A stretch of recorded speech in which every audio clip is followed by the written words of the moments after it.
Well, welcome back to the Small Business Mindset. I love having guests on that can talk in perspectives that talk about sales, that talk about growth, that talk about strategy. And I have been introduced to Raj Santomassimo a number of years ago through his books and his work in the commercial real estate industry. Those of you that don't know Rod, I encourage you to check him out. He's a best-selling author. He has a podcast, the Massimo Group podcast. He owns the Massimo Group. He's done coaching. He has a plethora of industry knowledge, but also just business knowledge and how to, I think we're all in a sales environment, regardless if we're in real estate or not. But I think that's very powerful message and why I'm having on today. So Rod, I'm so glad to have you here. Kristen, pleasure being here. Can't wait to share some knowledge and learn from you. So let's get started. Oh, well, that's so sweet. Absolutely. Okay. So my leading question, why commercial real estate? What in your background led you to where you're at today? Because you've identified a niche in the business industry that you've really thrived in. So talk to us about that. It's funny. My father was a consultant. I know you do consulting as well for your clients. My father was a consultant in commercial real estate and an owner's rep before there was owner's rep formalized. So for rest of his soul, he actually had me reading leases when I was 11 years old. Oh my goodness. And Okay. he shared with me, and imagine an 11-year-old kid who wants to go outdoors and play. Yeah.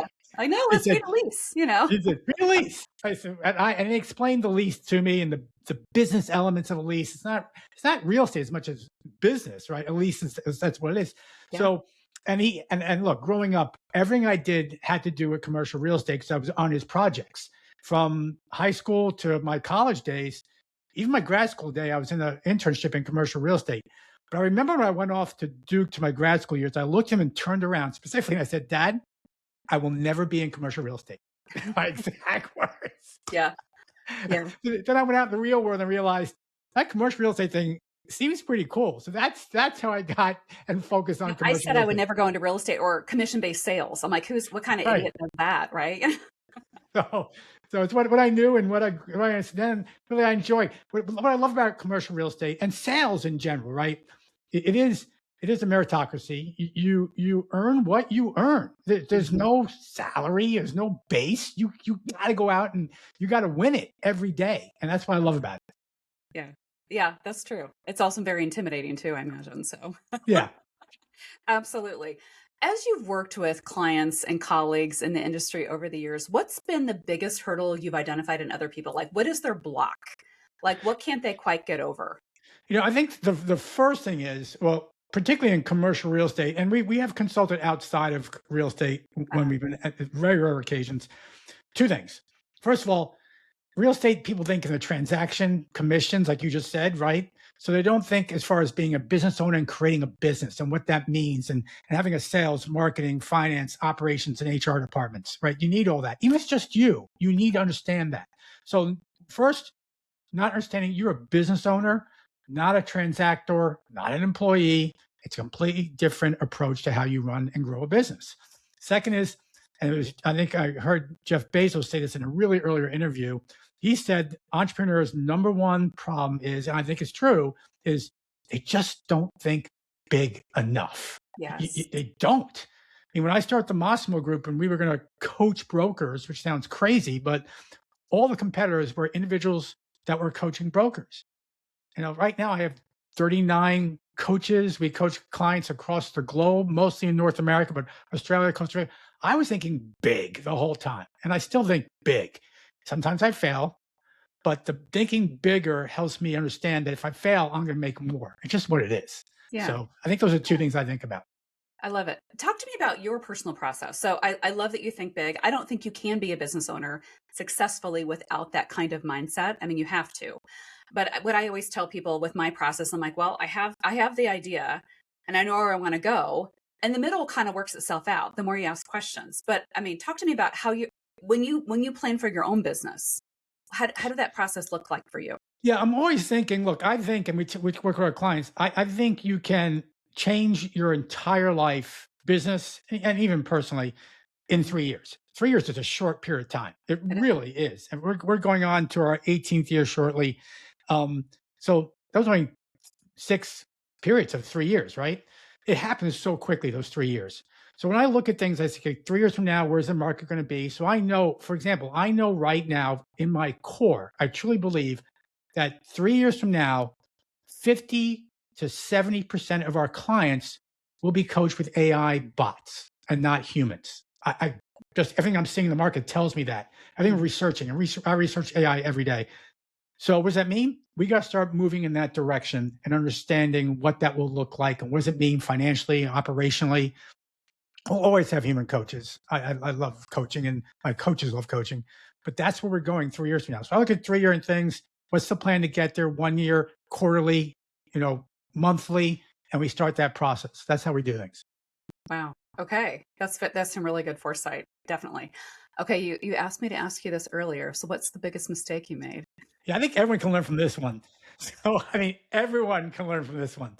So, Kristen, this is a true story. Everyone's going to say that couldn't have happened. This actually happened. Yeah. So, I was laid off in 2008 from an international brokerage firm. I was helping run the firm. And 2008 happened. There were no jobs to be found. So, eventually I figured out I'm gonna coach brokers. I know brokerage. I know how to run operations. That's what I'm going to do.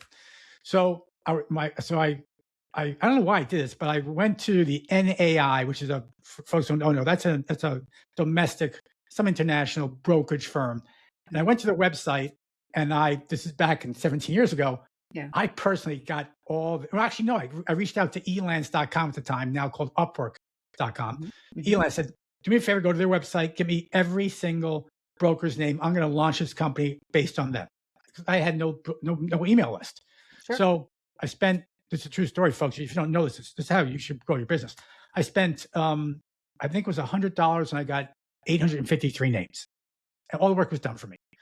So there I go, Kristen, I'm ready to go. So I said, okay, what can I do? So I'm that entrepreneur starting out. I have no marketing team. I have no sales team. I'm everything. And your audience can relate to this. What marketing message can I put out there and make people think, who are these guys? So in my mind, there was no AI. There's no really graphical software. I drew in PowerPoint this exponential arrow ascending to the sky, right? Yeah. And I wrote, hire the Massimo group and your business will soar, right? Hey. And I was so proud. I was so proud. And so went to Constant Contact back then. This is 17 years ago. Sure. Yeah. Checked everything 3 times, hit the send button. I couldn't wait for people to start calling me and emailing. I said, Rod, I wonder what you do. Phone rings in 5 minutes. It's my father. He goes, hey, Rocket, which is my nickname in college sports. Okay, that's cute. Said, hey, Rocket, you may want to bring that email back. I said, Dad, you can't bring emails back. It was perfect. He goes, Rod, look at the email one more time. Just look at it. Kristen, I spelled SOAR, SOUR. Oh, no. Hire the Massimo group and your business will sour. This was the first marketing effort that I ever did. But here's what happened. And this is very important for your audience.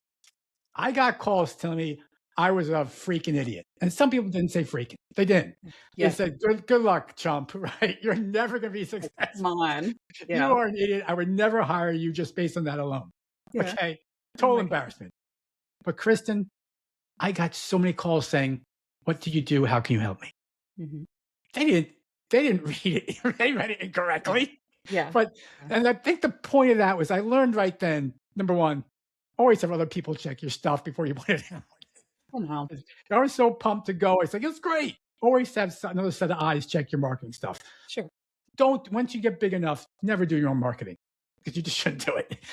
But also, no matter how bad it is, right? I was living, my goal at the year 1, 2, and 3 of Massimo was just don't spend all my savings. Can we break it through and not spend all my savings? It was a great recession. Some of your audience may be a little young. It was a great recession. Nothing was happening. If I can get to 2011 and not spend all my savings, then I'll be okay. Now, it worked out. It worked out. But you're going to screw up. Yeah. Always. And I still screw up. I'm sure every day I make a mistake. I do. But that's okay. You just move forward and people are going to forget about it. They just are. Yeah. You just roll with it. You great story. That's good. I've done similar things. I can't remember what that. Luckily, I didn't. There wasn't any profanity or anything like that. Thank goodness. Too offensive, but I'm like, but it's like, really, come on, spell check's a common thing. I know that's so funny. I'm so glad you brought up the recession period of 2008. I was in banking at the time, and I love to look at trends, even Mhm. though it's easier to look at trends backwards than forwards and anticipating those trends. But the one observation I had during that time, and that's before I got into commercial real estate. I got into commercial real estate in 2013, so kind of outlet. But what I saw from that, even working in banking with small business consumers and lenders and things like that, was the tenacity. And was there? I'm so glad you said I don't want to go through all my savings. I think we saw the bubble of 2007, excitement, all this is happening, and then crash. And what I like to, assimilate that to is like the companies, and at least in my world, that made it through that came out the other side stronger because they had more discipline and more foresight and strategy, not to just like throw everything out there to the wind, which in some respects, as entrepreneurs and salespeople, we're like, throw it out there. I mean, let's take big risk. How do you manage risk in that way? Understanding stuff happens that out of your control. So when you think about thinking big and going all in, how can you manage that appropriately so you don't, when you fail, it's not catastrophic? Yeah, and for your audience, understand this. I have failed so many times, so many times. I start the first ever with a friend of mine, first ever in the history, a national lacrosse recruiting company for high school kids. Sadly, my partner uh, got very ill and passed, and then I just stopped. Right, I didn't know the sales and marketing at that point in time. I patented a sports watch, and I pitched it at Timex headquarters in Connecticut. I'm sitting there going, "This, I'm going to make millions." And they said, "Why would anyone ever track their stuff on their watch?" It's like, wait, what? So, so that failed miserably. I've done so many things that companies that have failed miserably, right? And Yeah. then so I realized what I never had was I didn't have the knowledge, the sales and marketing that I required for the years, and I didn't have the conviction to say I'm no matter what I'm going forward. Now at Massimo, I knew this was my final thing. Again, before I answer your question, the point of that would Mhm. be, look, I didn't realize my role in life, what I was going to do until I was 45 years old. I Okay. was and people say, man, you were old. Yeah. So no matter how old you are, there's a whole world ahead of you. Just remember Yes, that. But back to your absolutely. question, I look at everything, Kristen, is we're going to fail. We're going to fail. Things are not going to work out. We know that. We know that. We're not everything we do works at Massimo. It doesn't.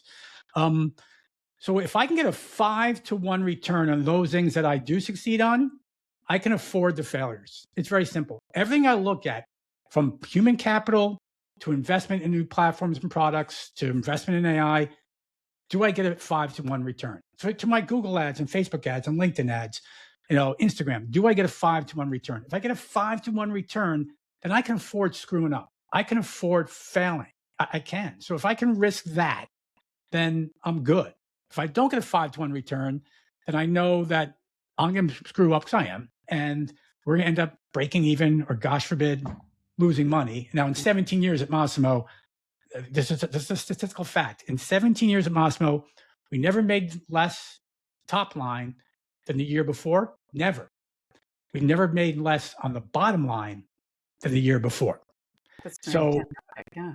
if you put these practices into place, you'll start earning some significant cash flow and wealth. You Yeah. can. Yeah. That's good perspective to have.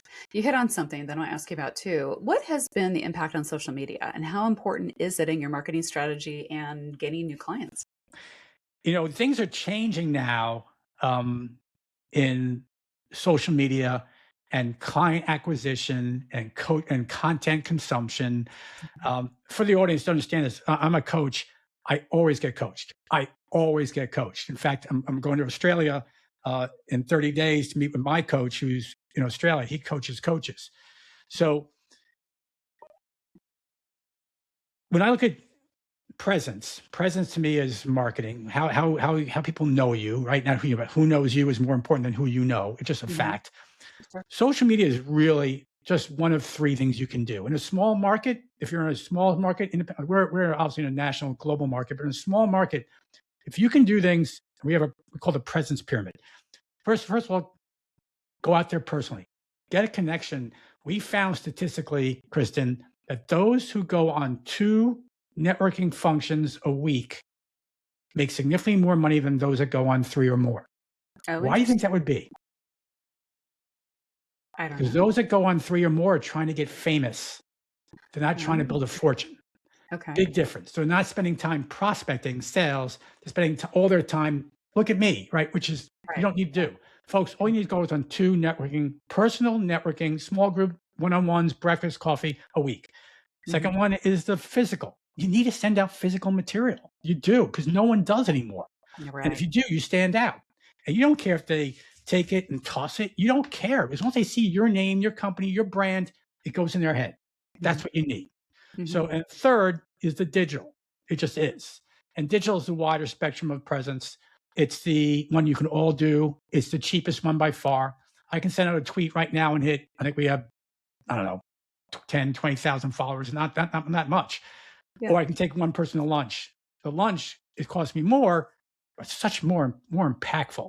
So Mhm. don't forget about those pieces first. Social media, yes, but the change now in social media is that I'm seeing more when people post things about them personally, which is great. I want to know you, like you, obviously, but then they don't post things that are applicable to their avatars or target audience. They Mhm. just don't. And Right. so that it has no value to your Right. target audience. Right. So before you post something, you have to ask yourself, why would my audience care? Why would they care?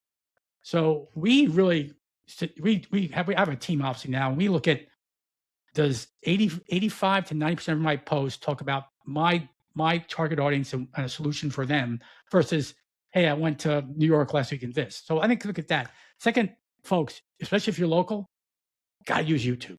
YouTube's becoming the new search engine. It is. It's the second biggest search engine there is. Now I know with AI things are going to change, but YouTube, start creating shorts, longs, just start creating stuff. Don't be embarrassed. I don't have a big studio. I don't have a fancy cameras.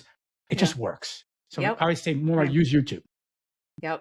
So I'm glad you mentioned that because we recently got on YouTube in the last year or so, and it's exponential, you know. And I always joke with people when we talk about social media, whether they're not in my industry or not, but in just in the commercial real estate industry, I joke and I say the bar is low. There's not a lot of commercial real estate brokers doing social media in any aspect, which blows No, my mind.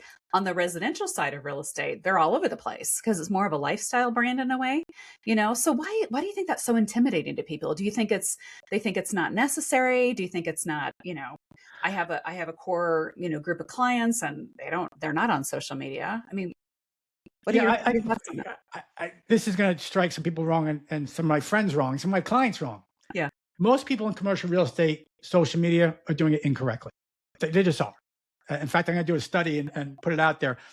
They just talk about things that has no relevance to their clients. Yeah. Number one. Second, for a lot of people, getting in front of the camera is intimidating. It is.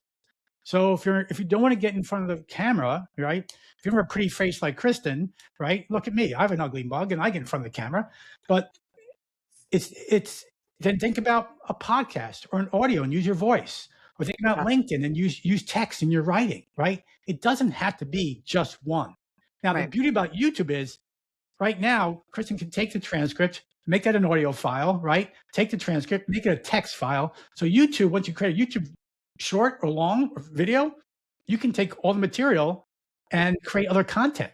Yep. So I think people are intimidated by that. And then the idea, I don't want to share about my personal life and my family. You have never seen, I think maybe once in 17 years, you've seen my wife on any possible post. You Yep. probably see my kids once or twice in 17 years. Yeah. And we post weekly, multiple Right. times weekly. Right. You don't have to worry about exposing yourself in that way. You just talk to your audience and be authentic. And Chris and I said, please be authentic. Please be yourself because it's what Yeah. they're going to invest in and work with, not some zipped up person, not who they want. Yeah. And I always like to tell people too, you know, and I've heard this a lot from other podcast hosts, it's like go back and listen to some of my first episodes. My son, who's now 17, you know, and he knows everything. He likes to tell me, he's like, Mom, you sound like a robot. I'm like, I'm sure I did because everything was scripted, but it's okay. And I want to leave those up there because I want to show people the more you do it, anything, whether it's, talking in front of a camera to, networking to putting a deal together, the more you do it, the better you get and the more comfortable you get. And It's not those only that, repetitions. I agree with you completely. By the way, my 24-year-old who works with me, he's my video editor. Yeah. I said him in the podcast now, and he goes, "Don't be nervous." I was like, "Dude, I'm okay." but Like, I'll be look, good. if you messed up on video, don't edit it out. No. Be Yeah. human. Be Yeah. human. That's what people Yes. want, Yes. especially now. I mean, frankly, Kristen, I could be talking to your AI avatar right now, and I wouldn't know it because Yeah. AI is that good, right? It So people was want kind of humans. freaky too. I know. But no, I love the, I'm going to date myself, bloopers, and it's funny. We did a little, before the holidays, I pulled our team in, and some of the things I'm encouraging them more and more. I'm like, get on camera, and even bought a portable system that was not very expensive. Keep at the office. I'm like, anytime, you have a minute, just sit down and record something. And the funniest views we got and the best reactions were those blooper moments, where like, oh, I didn't mean to say that, or I said that the wrong way, or was the mic on yet? I'm like, I love that because it's authenticity and that's real life. Real life. And what we share with our clients is, especially this allows you to win more business. Yeah. Never forget that, well, especially for brokers, but it can be applied to you. We have these equations at Massimo. One of the key equations is real life is greater than real estate. So, Mm. Kristen, if you just talk to your clients about cap rates and absorption and contraction, you're a commodity, right? Yeah. Jargon Yep. doesn't work. You can That's get that about real from the life. internet. Yeah. Yeah. Always real life. Yeah. Always real life. That's so good. Okay. I'm gonna turn the tables a little bit on here because I'm kind of fascinated because we work in a male dominated industry. You do. Why, in your opinion, because you've worked with people all over the world, men and women, why aren't more women seeking commercial real estate out as a career? I can only assume I can't because look, we have lots of female clients, right? Sure. So I Yeah. see what I see, and we have female clients, 7-figure clients. They're Mhm. dominating their markets. Yeah. So no doubt, look, I think you would agree. It is well. I'd be careful here. No, Look, it's fine. It's fine. I'm a lot older than you. Okay, so I've been doing this since but with my dad, right? And getting out of college, I've been doing this since the late '80s. Okay, um, so things have changed immensely over my tenure in real estate. There was never a position for a female to be a producer. Never even thought of. But this is only 40 years ago, right? Yeah. Yeah. Now, thank goodness, females are running massive teams across the country. Some of the best brokers in New York, two of them, for example, are females, without a doubt, right? Yeah. Darcy's one of them, and Marianne Ty is another one. They're amazing. Why? I think it's antiquated thoughts about role in society more than anything else, right? I think we're finally seeing, and look, am I an old white guy? I guess I am an old white guy, although I'm half Puerto Rican, so that counts. But the old white guy status is gone. And I look at firms, and I love SIOR. But look, there was a time when SIOR was a bunch of old white guys. It Yeah. was, right? Sure. They've done an amazing job transitioning that culture. They have. Their newest president, Sadia, is an incredible individual. I don't care if she's a male or female. She is a she, but she's running now that culture and showing a dynamic shift in what's happening. And they're getting younger. I think you're seeing the market understand that it's not a woke thing. That's not what I'm suggesting here at all. It's just it's the right thing. It's the best thing for everyone. So I think if females don't get in, just like when males don't or any male female don't succeed, I truly believe it all has to do with this. I'm pointing to my head right now. Hands down. It's all mind shift and limiting beliefs. That's what it is. Mm-hmm.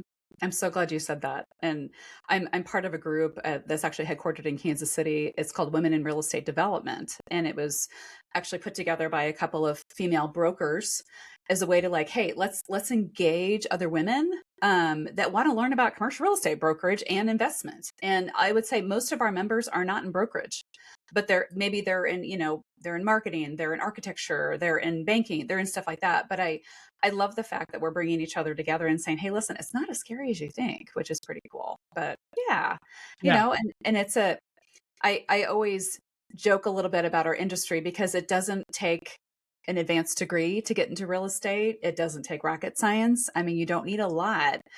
So the barrier for entry is actually very, very low.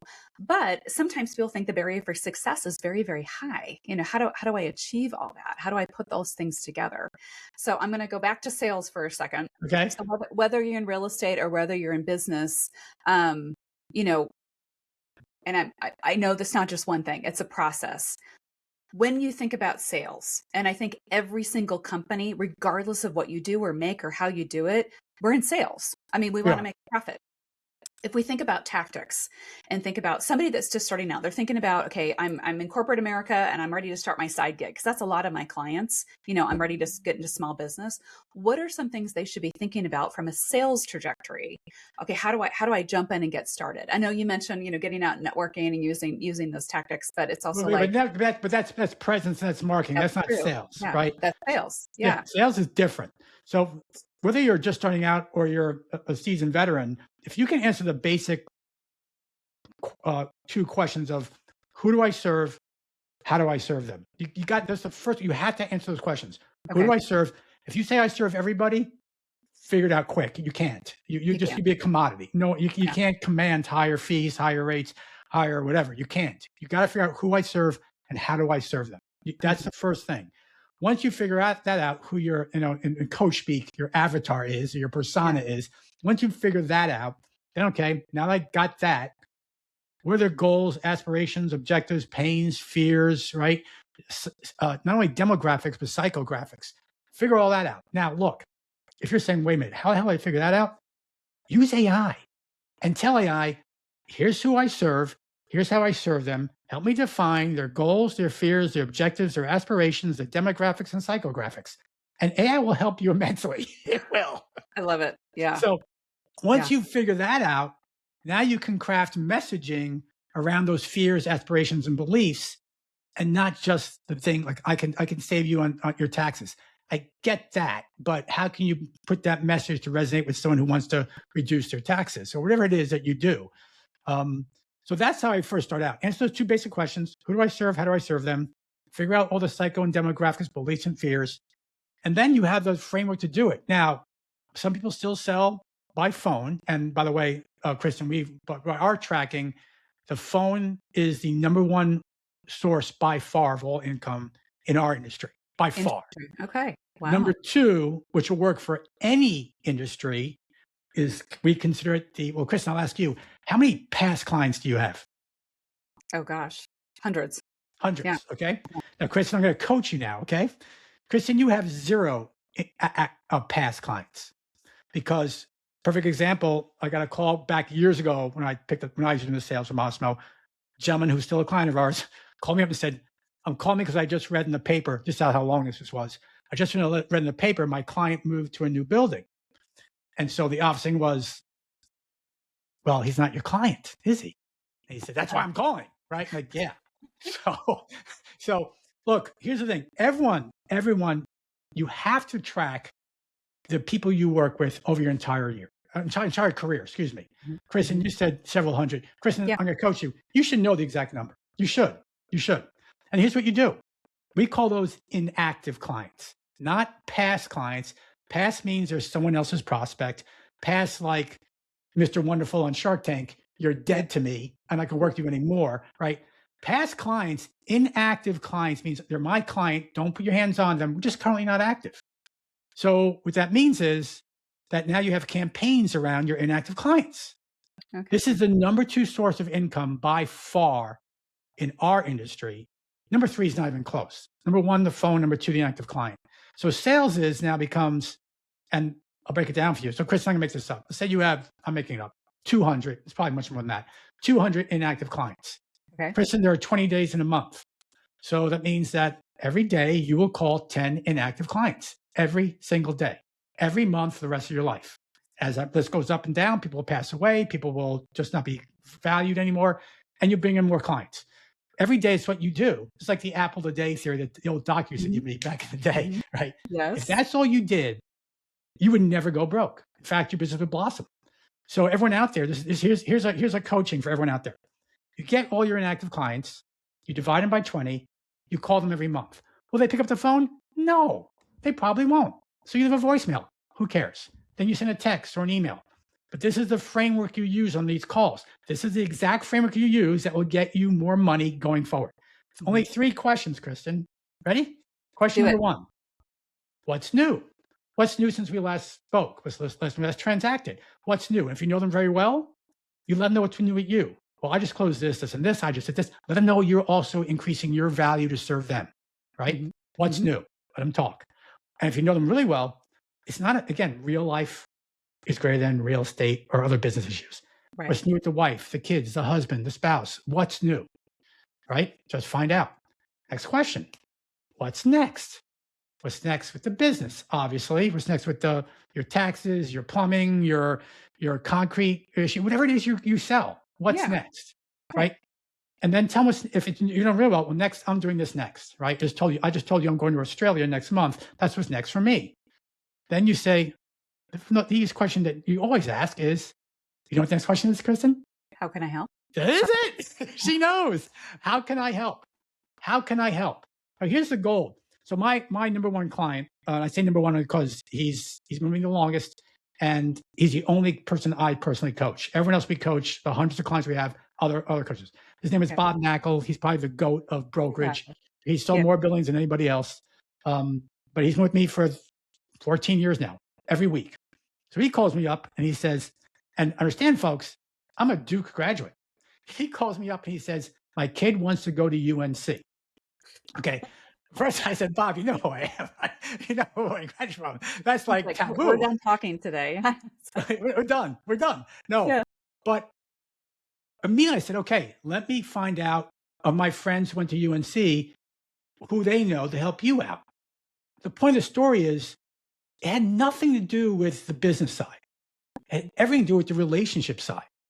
If imagine Kristen, now she decided she doesn't want to go to UNC anymore, but if I helped get her into UNC, he would never leave. He's not leaving me anyway, but he would never leave me. Yeah. He wouldn't, right? He owes me now. And not saying that to be now you owe me. I mean, if you just focus on the relationship in those 3 question frameworks, don't worry about what they want, how you can help. Well, do you know a good dentist? Do you know a good plumber? Do you know a good, let me get back to you. That's so folks out there, do that framework, 3 questions, inactive clients, not past clients, figure them out, go back, look at all your records. Man, I'm leaving money.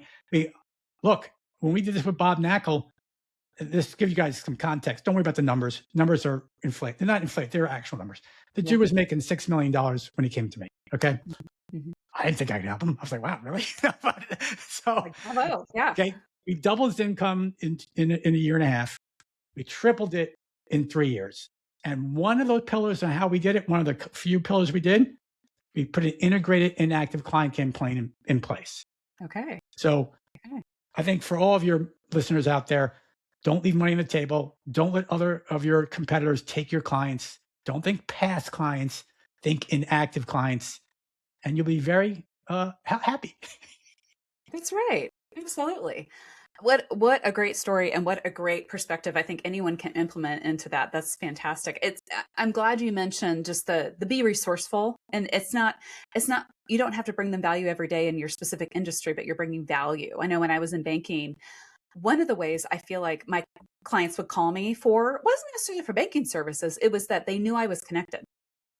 And they knew, and sometimes it might be easy as like, hey, we are planning a staff retreat.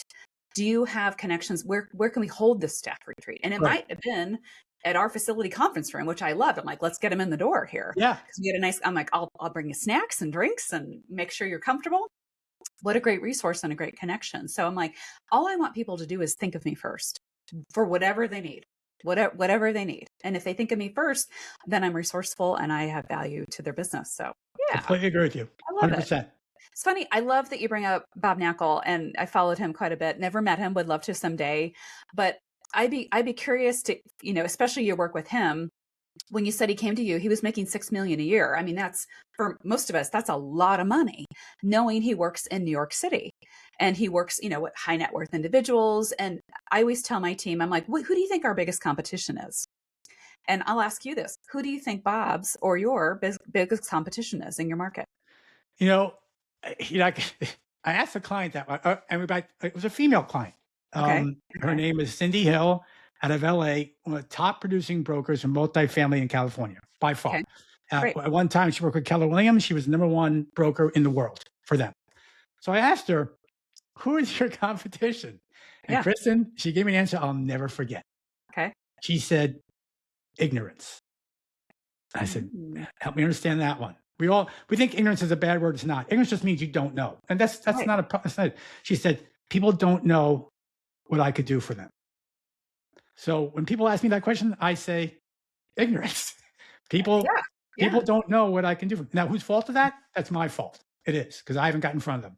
So Mhm. Bob's competition, yeah, Bob doesn't win. He doesn't have a market share he has a significant market share, but he's competing against, he's independent. He's competing against JLL, CBRE, Cushwick, all the big boys. Mhm. But when he was with his own firm, he beat all the big boys by 3x every year. So when he does a competition, Bob would probably tell you, in fact, I know he'd tell you, I don't have competition because he's so specialized and niched right now. And what Right. he's doing, back to the niche, he doesn't do commercial real estate in New York. He doesn't sell buildings in New York, although he sold more buildings than anyone else in the history of the world. He's focusing just on office conversion, land development opportunities, and and he has a whole knowledge base on it. So his competition is ignorance, people not knowing what he actually can do. Yeah. Now he's really out there, as you know, in social media, so Yeah. he's doing a Yeah. great job getting known. Yeah. That's awesome. I'm glad. I would say I have a similar response, and I would say my biggest competition is people that transact real estate without using a brokerage. They're not even, and I'm like, whoa. I said that's in our market, I have some data to back it up. I would say 80% of the deals that happen within our market, the market that I work in, are not represented. And I'm like, whoa, wait a minute. Sometimes there's a reason for that. I mean, it might be, partner selling to another partner because of Sure, retirement and things like, absolutely. but even so, there's an opportunity for influence and, consultation or, guiding them through the process and things like that. But Or or more so, as you just said, just basic market competition. yeah, exactly. Those- Which will drive prices up. But if you want to leave money on the table, God bless you. I don't That's get right. it. That's right. It's very fascinating. I hear you talk a lot about just in your practice of Massimo Group and really your philosophy is like your goal is to help people make more money in less time. Yeah, that's And I it. love that. And I think that's what we all strive to do so we can, live our lives and live a great life and have everything we've ever wanted. How does somebody start thinking in that way? How do you make more money in less time? What are some principles that you put into practice to make that a reality? Well, look, if we start every coaching, depending on program you're in, our top end of 1,000 customized, but most of our coaching programs start with the first thing of, let me see your calendar. Just right there, Yeah. let me see your calendar. Just Yeah. what are you doing? Where are you spending your time? It's one asset you have. How are you spending it, right? How are you investing in it? Do you have a return on investment, return on involvement? Show me your calendar. And Kristen, I'm sure it's no surprise, most people waste so Yes. much time on doing the things that aren't going to make them any money. They're just not. They're busy. They're not busy. They're Right. just doing things, right? They're not Right. being productive. So, first number one, that's pretty simple. Let's look at your calendar. Do you command your calendar? Do you control what you do when you do it? Or are you just dependent on other people telling you where you need to show up and what you need to do, no matter what you're doing? You control. Every business owner controls when they show up and when they're available. That's a fact. I mean, my dentist now doesn't work on Mondays, Fridays, and I know because I have a dental cleaning this afternoon. Mondays, Fridays, and only certain half days on Wednesdays. He's telling me when he could be available. Nothing Yeah. wrong with that. Maybe Yeah. frustrating to me, but you fit my schedule, right? So one way to do it is quickly, and then secondly, the way we make more money in less time. So your schedule. What are we working on? What kind of clients are we going after? Why are you working with these clients? Why are you working on low fee opportunities? Why is that your target audience? There's no reason to be. Mhm. So we do. If we can control our calendars, control our time, and look at specific target markets to go after, that's an easy equation to solve. It just is. So that's how I You do it. just you just said something that I think we struggle with in our market as well, and this could be applicable to real estate or not. I would say I have a lot of small business clients, and Sure. maybe they're just getting started. They're looking at a little lease opportunity or something like that. And it's fun to help them, but a lot of times it's time consuming. And trying to figure out, you're absolutely right. Is this a client that we should work with? One is, are they good people and they pay us? But also, does it provide value? And I thankfully, as I've grown my team, that's a great learning opportunity for some of my younger Right. agents, which is great. But as time goes on, the one thing I always want to be able to provide somebody is, like, if I'm not a fit for you, meaning I don't have the time to really serve you and I don't have somebody right now that can, I would love to lovingly pass them off to somebody and give them a resource. But real and understandably, there's not a lot of competition in my marketplace. And so it's sometimes I'm challenged with, I think everyone should have representation, regardless of what industry you're in. I think you should work with an expert in the industry, because you get great advice and you're probably going to, do the deal a lot better. But if I can't lovingly hand them off to somebody, what is your advice there? You just say, Yeah. good luck. No, no, no, no, no. Look, and you just said it yourself. You just use the word resource. So if I can't help someone, if they're not fit for coaching, and they think they are, but we know they're not going to do the work. You can tell Right. pretty quickly. Yeah. Or if someone doesn't fit our avatar, your avatar. Yes, number one, you can help them, but maybe you hand them off and refer them to a junior who can help them and learn from those smaller deals. 100%. But also, you have so much knowledge, you do, in all the years of transactions that you've completed. You can easily, I mean, you probably haven't, without a doubt, the small business uh, playbook, real estate playbook, and you can Yeah. hand them the playbook. Here's what you need to do. Let me be a resource to you. As you grow or as you have questions, let us know, right? And look, it's a fact, Kristen. Right now with technology, you can say, here's the resource. Oh, here's my Kristen bot that can answer any questions you have, so I don't need to answer those questions. That's how you would do it quickly. Mm-hmm. Yeah, It's we have perfect. clients building bots all the time now because, Yeah. in fact, we have clients, people think this is crazy. We build a platform where our clients, if they have a new listing or marketing opportunity, the bots do all the heavy lifting as far as the calls and the texts and the follow-ups and the scheduling, because they're doing more productive things. Right. Right. That's really good advice.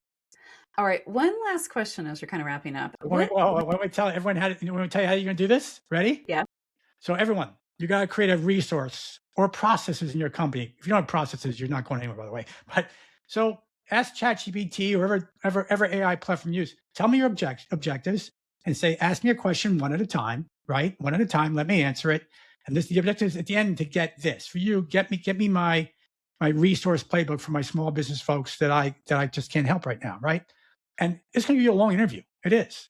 And it's going to create an amazing document, which you're going to edit. Mm-hmm. And if you don't know, make sure you do that in Canvas mode because it's so much easier. But anyway, so that's what you're going to do. If you don't know that one, you got to use that one. So then you take that document and Kristen, you upload it to Gamma AI, Gamma.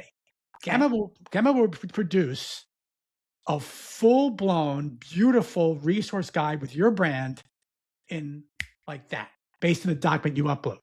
Mm-hmm. And if you don't know that one, last one is, if you want to put infographics or even a video or create a podcast from your resource guide, you upload that for free to Google Notebook LLM, and it will create all the assets for you for free.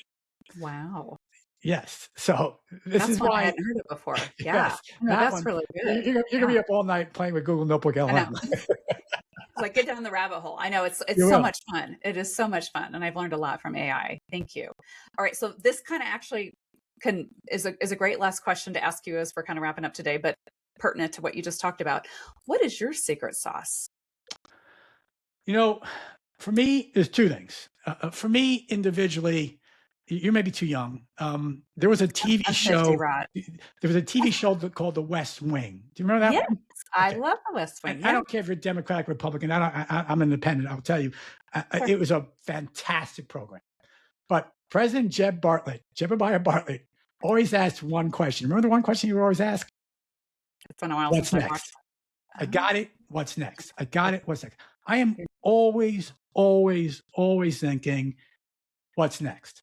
That's all I really have vision for, is what's next. So that's the driving force number one. Number two, I'm looking at you right now. you're going to say, oh gosh, I'm looking right now on a big 70-inch screen across my office. Okay. Okay. Your So head I'm is like, really do like, yeah. you have So, anything in my teeth?